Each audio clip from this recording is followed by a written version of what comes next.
Grabe, daming kinikilig. Ano nga ba ang regalo ni James ngayon? Pasko kay Medit.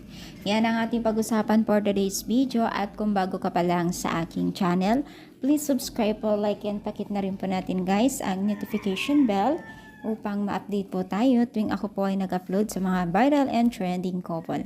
Alam niyo ba guys na itong si Merit at James ay tila nagkatanong na ang mga netizens kung ano daw dapat o kung ano magiging regalo po ni James kay Merit, at yan po ay talagang marami pong kinikilig dyan dahil nga po hindi po sila magkanda o gaga o hindi po sila makapag-antay kung ano ang maging regalo po ni James kay Merit.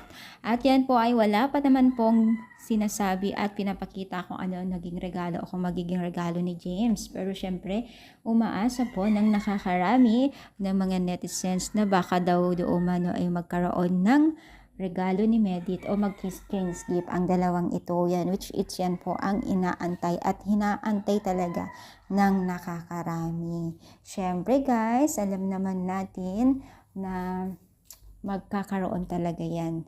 At sana naman mabigyan din po at para naman po ganado, mas lalong ganado pa ng mga netizens ang pagkakaroon ng kilig moment ng dalawang mag-love team na ito, 'di ba?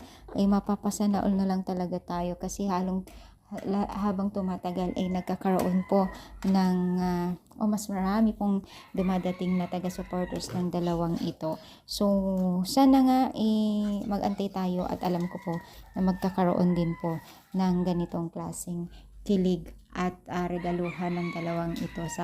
Suportahan lang natin sila. Malay natin, bigla na tayong sorpresahin na meron at andyan na yung mga regalo nila. So, thank you so much.